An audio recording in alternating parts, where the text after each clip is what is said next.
Iran Israel যুদ্ধে আসল জয় কার? চাঞ্চল্যকর তথ্য দিলেন ব্রিটিশ সংবাদ মাধ্যম দ্য গার্ডিয়ান। কেন হার মানলেন নেতানিয়াহু ও ট্রাম্প? লেবানন হামলা ও হরমুজ প্রণালী নিয়ে বড় খবর। ইরানের পরমাণু প্রকল্প ধ্বংস করতে ব্যর্থ আমেরিকা, পাকিস্তানের মধ্যস্থতায় কি হচ্ছে? আসসালামু আলাইকুম, আমি আব্দুল্লাহ আনসারি। আপনারা দেখছেন মিস্টার আনসারি ইউটিউব চ্যানেল। সকলকে স্বাগত, শুভেচ্ছা জানিয়ে আজকের আপডেট জানাবো আপনাদের। মধ্যপ্রাচ্যের রণক্ষেত্র এখন কোন দিকে মোড় নিচ্ছে? একদিকে লেবাননে ইসরায়েলের ভয়াবহ হামলা, অন্যদিকে ইরান ও আমেরিকার মধ্যে চলছে স্নায়ুযুদ্ধ। ব্রিটিশ সংবাদ মাধ্যম দ্য গার্ডিয়ান এই যুদ্ধ নিয়ে যে চাঞ্চল্যকর বিশ্লেষণ দিয়েছে তা আজ আপনাদের সামনে তুলে ধরব। সম্পূর্ণ খবরটি জানতে আমাদের সাথেই থাকুন। প্রথমেই নজর দিচ্ছি লেবানন ইস্যুতে।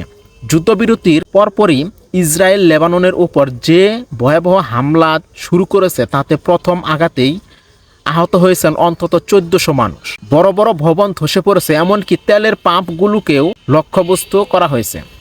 বিশ্লেষকরা বলছেন, ইরান ও হিজবুল্লাহর কাছে যে মার নেতানিয়াহু খেয়েছে তার প্রতিশোধ নিতেই এখন পাগলাটে আচরণ করছেন তিনি।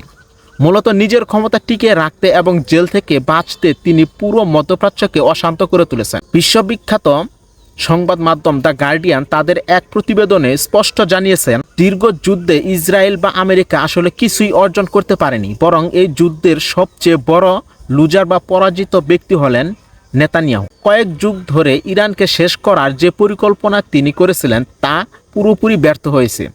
গার্ডিয়ানের তথ্যমতে ইসরায়েল এবং আমেরিকা অন্তত দুইবার ইরানের নিউক্লিয়ার প্রজেক্টে বড় ধরনের হামলার চেষ্টা করেছে। আমেরিকার শক্তিশালী B-2 বোম্বার্স এবং বাংকার ব্লাস্টার বোমা দিয়ে ইরানের ফোর্দো, নাতানজ ও ইস্পাহান নিউক্লিয়ার প্লান্টে আঘাত করা হলেও তারা সেগুলো ধ্বংস করতে পারেনি। এমনকি কমান্ডো অপারেশন চালিয়েও তাদের ফিরতে হয়েছে খালি হাতে। এদিকে ইরান এখনও আরও শক্তিশালী অবস্থানে। ইরানের সামরিক মুখপাত্র ইব্রাহিম স্পষ্ট ঘোষণা দিয়েছেন, তাদের হাত এখন ট্রিগারে। সর্বোচ্চ নেতা আয়াতুল্লাহ আলী খামেনির নির্দেশ পাওয়া মাত্রই তারা তাদের ঝুলিতে থাকা সবচেয়ে ধ্বংসাত্মক মিসাইলগুলো ব্যবহার করবে। ইরান সাফ জানিয়ে দিয়েছে, লেবাননে ইসরায়েলি হামলা বন্ধ না হলে কৌশলগতভাবে গুরুত্বপূর্ণ হরমুজ প্রণালী তারা খুলবে না। মজার ব্যাপার হলো, আমেরিকার প্রেসিডেন্ট ডোনাল্ড ট্রাম্প এখন বেশ চাপে আছেন।